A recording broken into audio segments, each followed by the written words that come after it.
kita masuk subtopik yang terakhir iaitu taburan normal. Okey, taburan normal dia adalah satu fungsi kebarangkalian bagi pemboleh ubah rawak selanjar. Okey, kalau binomial dia pemboleh ubah rawak diskrit, tapi untuk normal dia adalah pemboleh ubah rawak selanjar. Taburan bersimetri. Okey, bersimetri, so kita tahu bila simetri dia mesti sama besar, sama saiz kiri dan kanan. Okey, dengan kebanyakan data terkumpul di bahagian tengah. Okey, bahagian tengah, data tu banyak di bahagian tengah. Okey, kiri dengan kanan tepi-tepi tu data dia bertaburan sedikit sahaja.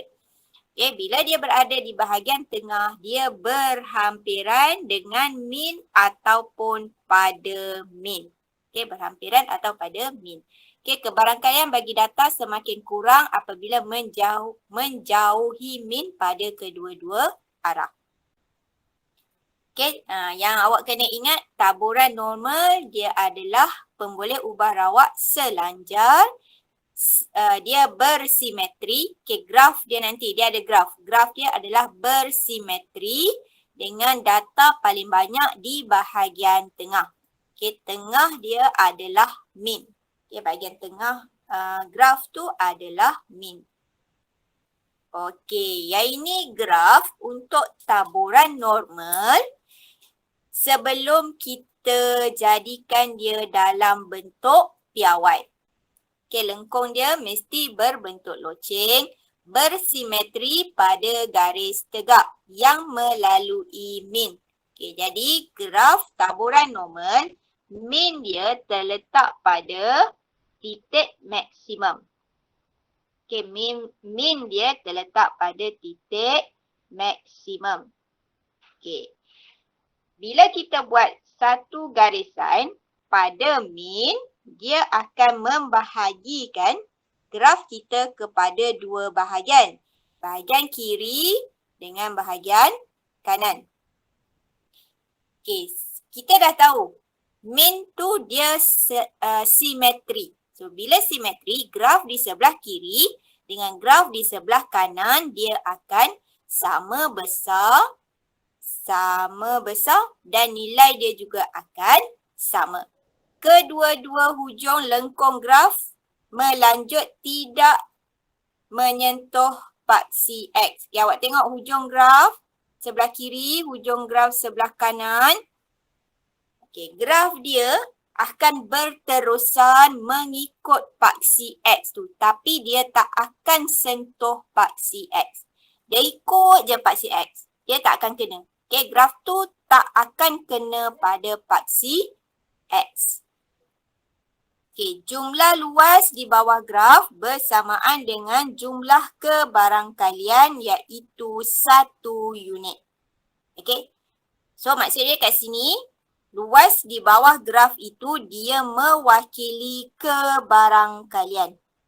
Okay, luas di bawah graf mewakili kebarangkalian dan jumlah keseluruhan luas di bawah graf adalah 1. Kita tengok contoh 14. Rajah di sebelah menunjukkan graf bagi fungsi taburan normal yang bersimetri pada X sama dengan 35. Okey, graf dia paksi Y Fx, paksi X, X. Okey. Bersimetri pada X sama dengan 5. Okey, ini X sama dengan 35 dekat sini, dia bersimetri. Okay, nampak dia buat garis putus-putus. Okay, dia dah bahagikan graf ni kepada dua bahagian graf yang sama besar. Okay, soalan A, nyatakan nilai min. Okay, min kita guna simbol mu. Okay, sama macam sama macam taburan binomial. Okay, min kita guna mu. Okay, nyatakan nilai min. Kat mana nilai min? Nilai min pada X sama dengan 35 dekat sini. Okey, sebab kita tahu bila dia kata bersimetri pada X sama dengan 35, maksudnya 35 ini adalah min. Okey, bersimetri. Okey, min tu sebenarnya yang bahagikan graf tu pada dua bahagian yang sama. B. Ungkapkan rantau berlorek dalam tata tanda kebarangkalian. Okey, tengok kawasan berlorek dia dilorek antara 28 sehingga 42. Okey, sebab dia pemboleh ubah rawak selanjar, jadi dia mesti ada dari mana sampai mana. Okey, jadi bila dia suruh tulis kawasan berlorek ini dalam tata tanda kebarangkalian, okey, tata tanda kebarangkalian, awak akan tulis P, P huruf besar mewakili kebarangkalian, X lebih besar 28 lebih kecil dari 42. Okey, kawasan berlorek dia dalam ataupun antara 28 hingga 42. Okay, jadi dia 28 tu duduk di sebelah kiri, 42 di sebelah kanan. Okay, simbol kita guna simbol sama je. Simbol lebih kecil, lebih kecil. Okay, jangan tukar pada simbol lebih besar. Simbol yang kita guna simbol lebih kecil. Okay, kiri dan kanan tu kita guna simbol lebih kecil. Okey, seterusnya soalan C. Jika kebarangkalian rantau berlorek ialah 0.64, cari kebarangkalian untuk X lebih kecil dari 28. Okey. Soalan kebarangkalian rantau berlorek. Okey, rantau berlorek luas di bawah graf ni semua. Nilai kebarangkalian dia adalah, okey, ni semua rantau berlorek ni semua nilai dia 0.64. Okey, dia suruh cari kebarangkalian untuk X lebih kecil dari 28. Okey, X lebih kecil daripada 28. Okey, kawasan sebelah kiri graf. Okey, kawasan sebelah kiri graf. So, maksud dia suruh cari kebarangkalian untuk kawasan yang tidak berlorek ini. Okey, dekat sini. Ni, yang ini kita nak tahu berapa nilai kebarangkalian dia. Okey, so apa yang awak buat? Nilai keseluruhan luas di bawah graf adalah 1. Jadi kita akan guna 1 tolak dengan kebarangkalian yang dia dah bagi 0.64, kita bahagi dengan 2. Okay, so nanti awak akan dapat jawapan 0.18. Okay, faham tak kenapa kita guna 1 tolak dan kenapa kita bahagi? Kita kena bahagi 2 sebab kalau awak guna 1 tolak 0.64, dia akan dapat sebelah sini dan dia akan dapat nilai sebelah sini. Okay? Kalau awak buat 1 tolak 0.64 sahaja, awak akan dapat nilai tu untuk kawasan tidak berlorek sebelah kiri dengan kawasan tidak berlorek sebelah kanan. Okey, sebab dia lorek tengah-tengah. Sebab dia lorek tengah-tengah kat sini. Okey, jadi kita nak kawasan tak berlorek sebelah kiri sahaja. Sebab tu kita kena bahagi 2. Okey, kita bahagi 2 sebab kita tahu kiri dan kanan nilai dia sama. Okey, lepas tu kalau awak tengok pada graf dia pun jarak 28 hingga 35 dengan 35 hingga 42 ni jarak dia sama. Okay, so bila jarak sama, maksud dia nilai yang dia akan dapat tu juga akan sama. Contoh 15. Satu pemboleh ubah rawat selanjar X, N, okay, dalam bracket 2.30.16. Nyatakan nilai min dan sisihan piawai bagi taburan ini. Okay, bila awak nampak dalam soalan, bentuk dia begini. Okay, X menghampiri N dalam bracket 2.3, 0.16.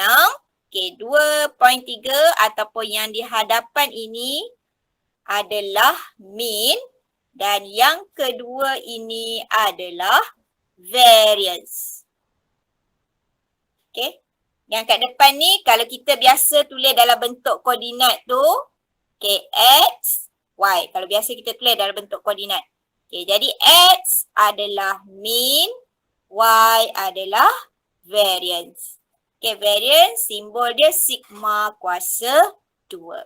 Okay, jadi dalam soalan dia suruh nyatakan mean. Jadi nilai mean 2.3. Okay, dia nak sisihan piawai tapi kita ada variance. Nak dapatkan sisihan piawai punca kuasa 2 variance. Okay, 0.16. So kita dapatlah jawapan 0.4. Okay, seterusnya. X pula Z sama dengan X tolak mean bahagi sisihan piawai. Okey, ini adalah rumus untuk taburan normal piawai. Okey, daripada taburan normal yang biasa tu tadi yang kita guna X menghampiri N. Ni mean dengan variance. Okey, kita nak tukar kepada taburan normal piawai. Kita akan guna rumus Z sama dengan X tolak mean bahagi sisihan piawai. Okey.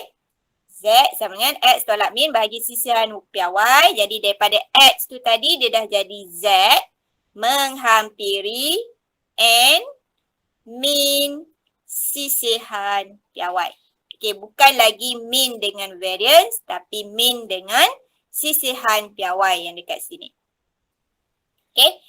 Okey, yang ini mean adalah 0, sisihan piawai adalah 1. Okey, macam soalan tahun lepas dia keluar macam ni je. Dia keluar soalan dia Z N mean sisihan piawai. Nyatakan nilai mean dan sisihan piawai. Dia tak bagi benda lain pun. Soalan dia itu je. Ni dia soalan dia. Nyatakan nilai mean dan sisihan piawai. Nah, jadi awak kena ingat sebenarnya Z menghampiri N, mean 0, sisihan piawai 1. Jadi awak kena ingat juga yang ini, yang bawah ni. Okay, Z menghampiri N dalam bracket 0, 1. Okay, 0 untuk mean, 1 untuk sisihan piawai. Kalau dekat sini Z. Kalau depan dia ni X, X menghampiri N. Okay, mean dengan variance. Bukan lagi mean dengan sisihan piawai. Tapi mean dengan variance. Okay, hafal. Rumus dia nak tukar pada taburan normal piawai. Z sama dengan X tolak mean bahagi sisihan piawai. Yelah, bagi sisihan piawai. Okay, bila kita tukar daripada X kepada Z, graf kita pun dah lain. Apa yang lain? Paksi Y kita. Okay, paksi Y. Daripada paksi Y berada di sebelah kiri graf, paksi Y bila kita dah tukar pada bentuk piawai, paksi Y dia berada pada titik maksimum graf normal. Okay, kat tengah-tengah dah. Okay, kat tengah-tengah ni. So kita dah tahu bila dia duduk kat tengah-tengah ni, dia duduk pada mean. Okay, mean 0. Okay, ini bentuk graf. Okay, so sekarang graf bentuk inilah yang akan kita guna untuk jawab soalan taburan normal. Okay, seterusnya menentukan dan mentafsir skor piawai.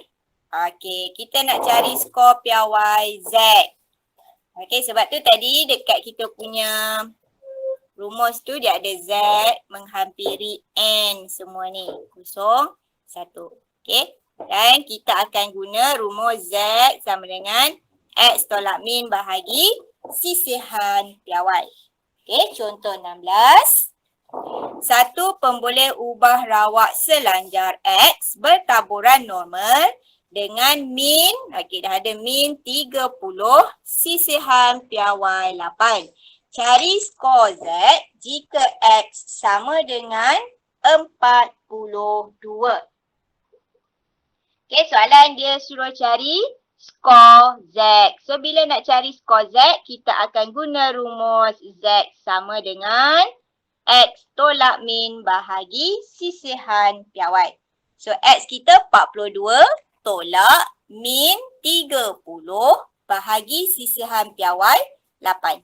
Okey, 42 tolak 30 bahagi 8. So, kita dapat nilai skor Z. Okey, Z besar ni mewakili skor Z. Okey, skor Z ataupun Z skor boleh samalah. Okey, skor Z, Z skor. Benda sama. Okey. Apa beza X dengan Z tu tadi? X tu kita tak tukar lagi dalam bentuk piawai. Okey, kalau Z kita dah tukar kepada bentuk piawai guna rumus X tolak min bahagi sisihan piawai. Okey, so kita dapatlah Z skor. Bila kita tukar pada Z, nama dia Z skor.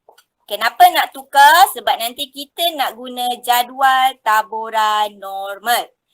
Okey, soalan B. Tinggi bangunan di Kampung Pekan bertaburan secara normal dengan min 23 meter dan variance 25 meter persegi. Cari tinggi bangunan jika skor piawai ialah 0.213. Okey, dalam soalan ni, dia dah bagi min, dia bagi variance. Okey, variance ni nanti kita boleh tukar kepada sisihan piawai. Dia bagi skor piawai. Okey, skor piawai ni Z. Dia dah bagi Z. So, sebenarnya soalan ni dia suruh cari apa?